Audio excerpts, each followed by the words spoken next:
নমস্কার বন্ধুরা, আপনাদের সকলকে আমার ইউটিউব চ্যানেলে আরও একবার অনেক অনেক স্বাগত জানাই। আশা করছি ভগবানের কৃপায় আপনারা সকলে ভালো আছেন এবং সুস্থ আছেন। বন্ধুরা, আজকে আমি আপনাদেরকে জানাবো যে এই পৌষ মাসে এমন কি কি কাজ আছে যেগুলো আপনারা ভুলেও করবেন না, আর যদি করেন তাহলে আপনাদের জীবনে নেমে আসবে চরম দুর্ভোগ। তার সাথে সাথে আপনার পরিবার এবং গৃহস্থের অকল্যাণ হবে। বন্ধু, কথাতেই আছে কারোর পৌষ মাস আর কারোর সর্বনাশ। তাই তো এই পৌষ মাসকে যদি আপনি সুখের মাস করতে চান এবং আপনার আগামী বছর এবং সেই দিনগুলি যদি আপনি মধুর করতে চান, তাহলে পৌষ মাসে এই সকল কাজ ভুলেও করবেন না। বন্ধুরা, বাংলা ক্যালেন্ডার অনুসারে পৌষ মাস হলো বছরের নবম মাস। তবে এই পৌষ মাস শুরু হতে না হতেই শুরু হয়ে যায় নানা বিধিনিষেধ এবং শেষ হলেই শুরু হয় নতুন বছর। আর সেই কারণেই এই মাসকে বলা হয় অভ্যাস তৈরির মাস। এই মাসে পূর্ণিমার দিনগুলিতে চন্দ্র যেহেতু পুষ্যা নক্ষত্রে অবস্থান করে, সেই কারণেই এই মাসের নামকরণ হয়েছে পৌষ মাস। সূর্যদেব এই মাসে রাশি পরিবর্তন করে ধনু রাশিতে প্রবেশ করে, তার জন্য এই সময় দিন ছোট হয়ে যায় এবং রাত্রি অনেক বড় হয়। যেহেতু সূর্যকে সমস্ত গ্রহের অধিপতি বলা হয়, তাই সূর্যের এরকম অবস্থান অন্যান্য গ্রহ নক্ষত্রের ওপর বিরূপ প্রভাব ফেলে এবং এই সময় সূর্যকে মলিন বলে গণ্য করা হয়। আর ঠিক সেই কারণেই এই মাসকে মল মাস বলা হয়। আর এই মল মাসে যেরকম কোনো শুভ কার্য করতে নেই, সূর্যদেব যখন মকর রাশিতে প্রবেশ করে, অর্থাৎ সূর্যের যখন উত্তরায়ণ হয়, ঠিক তখন থেকে আবার এই শুভ কাজগুলি শুরু করা যায়। তাই তো এই পৌষ মাসকে সূর্য দেবতার উদ্দেশ্যে সমর্পিত করা হয়। তাই তো আমাদের সকলের দরকার এই মাসে অন্তত একবার হলেও ঘুম থেকে উঠে সূর্যদেবকে প্রণাম করা এবং সূর্য দেবতার উদ্দেশ্যে অর্ঘ্য প্রদান করা। তবেই জন্মকুণ্ডলিতে থাকা সূর্যের নেতিবাচক প্রভাব কেটে যায়।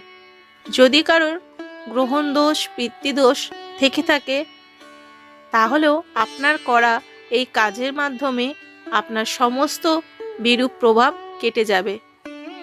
কিভাবে সূর্যদেবকে প্রণাম করতে হয় এবং কি মন্ত্র বলে তাকে অর্ঘ্য দিতে হয়, ইতিপূর্বেই আমি একটি ভিডিও বানিয়েছি, সেটা আমার চ্যানেলে অলরেডি রয়েছে, আপনারা চাইলে একবার চেক করে নিতে পারেন। বন্ধুরা, যেহেতু এই সময়কালে সূর্যদেব মলিন অবস্থায় থাকেন, তাই সর্বপ্রথম যেটা বলবো আপনাদেরকে, এই সময় তামার পাত্রে রাখা জল কখনোই গ্রহণ করবেন না। এতে করে শারীরিক অসুস্থতা বৃদ্ধি পাবে। যাদের পেটের সমস্যা আছে, যারা প্রতিনিয়তই তামার বোতলে বা গ্লাসে জল খান, তাদেরকে অনুরোধ করব এই সময়টা আপনারা দয়া করে তামার গ্লাসে জল না খেয়ে একটু ঈষৎ উষ্ণ গরম জল যদি আপনি খেতে পারেন, তাহলে সেটা আপনার শরীরের জন্যও ভালো এবং পেটের জন্যও ভালো। আয়ুর্বেদ অনুসারে প্রধানত গ্রীষ্মকালেই তামার পাত্রে জল গ্রহণ করা শ্রেয় বলে মনে করা হয়। বন্ধুরা, সনাতন ধর্মে আবার পৌষ মাসকে কিন্তু মা লক্ষ্মীর মাস হিসেবেও গণ্য করা হয়। তাই এই মাসে সূর্য দেবতার অস্ত চলে যাওয়ার পরে কখনোই কাউকে দান করবেন না এবং কেউ ধার চাইলেও নিজের ঘর থেকে টাকা কাউকে দেবেন না। আর তার সাথে সাথে এই মাসে সন্ধ্যাবেলায় কখনোই ঘর থেকে ঝাড়ু বা ঝাঁটা, তার সাথে সাথে চাল, নুন, এর সাথে সাথে গহনা বা অলংকার কাউকে ভুলেও দান করতে যাবেন না, সে যতই নিকট আত্মীয় হোক না কেন আপনার। এইগুলো যদি একান্তই আপনার দিতে হয়, তাহলে সূর্যাস্তের পূর্বে, অর্থাৎ যখন সূর্য দেবতা আকাশে থাকবে তখনই দিয়ে দেবেন। তার অস্ত চলে যাওয়ার পরে কিন্তু এইগুলোই একদমই দেবেন না। আর একান্তই যদি কেউ সন্ধ্যার পরে আসে, তাহলে আপনি ওই উক্ত জিনিসগুলি বাদ দিয়ে অন্য কোনো জিনিস তাকে দান করতে পারেন। কখনোই কাউকে খালি হাতে ফিরিয়ে দেবেন না। মা লক্ষ্মীর সাথে সাথে পৌষ মাস কিন্তু ভগবান শিবেরও অত্যন্ত প্রিয় একটি মাস। তাই অনেকেই এই মাসের সোমবার দিন ভগবান শিবের পূজা আরাধনা করে থাকেন। এই মাসে যদি আপনি শিবের পূজা করে থাকেন অথবা ভগবান শিব যদি আপনার ইষ্ট দেবতা হন, তাহলে এই মাসে কখনোই আমিষ খাদ্য গ্রহণ করবেন না, বিশেষ করে সোমবার দিন। যেহেতু এই পৌষ মাস অত্যন্ত শীতের মাস, তাই এই মাসে যদি আপনার বাড়িতে কোনো পাখি বা কোনো পশু আসে, তাকে কখনোই কিন্তু দূর দূর করে তাড়িয়ে দেবেন না। পারলে তার আহারের ব্যবস্থা করুন। অবলা এই জীবজন্তু কিন্তু আসলে ঈশ্বরেরই প্রতিনিধি। তাই তো কথায় আছে, জীবে প্রেম করে যেইজন সেইজন সেবেছিল ঈশ্বর। তাই আপনি আপনার সাধ্য মতো তাকে খেতে দিন। এবং যেহেতু অত্যন্ত ঠান্ডা বা শীতকাল এই পৌষ মাস, বাড়িতে আসলে আপনি যত্ন নিন। এতে শনিদেবের কুদৃষ্টি থেকে আপনি এবং আপনার পরিবার অনেকটাই মুক্ত হতে পারবেন এবং মহাদেবের কল্যাণে আপনার গৃহে সর্বদাই সুখ শান্তি বিরাজ করবে। এরপরে যে বিষয়টি বলবো বন্ধুরা, এই পৌষ মাসে সূর্য ওঠার আগে কিন্তু পারলে ঘুম থেকে তার আগে উঠুন, অর্থাৎ যাকে বলা হয় ব্রহ্ম মুহূর্তে, সেই মুহূর্তে ঘুম থেকে ওঠা কিন্তু অত্যন্ত শ্রেয়। যেহেতু আগেই বলেছি এই মাস হলো অভ্যাস তৈরি করার মাস, তাই এই মাসে যদি আপনি সূর্য দেবতা ওঠার আগে ব্রহ্ম মুহূর্তে ঘুম থেকে উঠতে পারেন, তাহলে সারা বছরে কিন্তু আপনি সুস্থ এবং নিরোগ থাকবেন। যেহেতু একদিনে করা সম্ভব না, তাই চেষ্টা করবেন অন্তত তাড়াতাড়ি ঘুম থেকে ওঠার।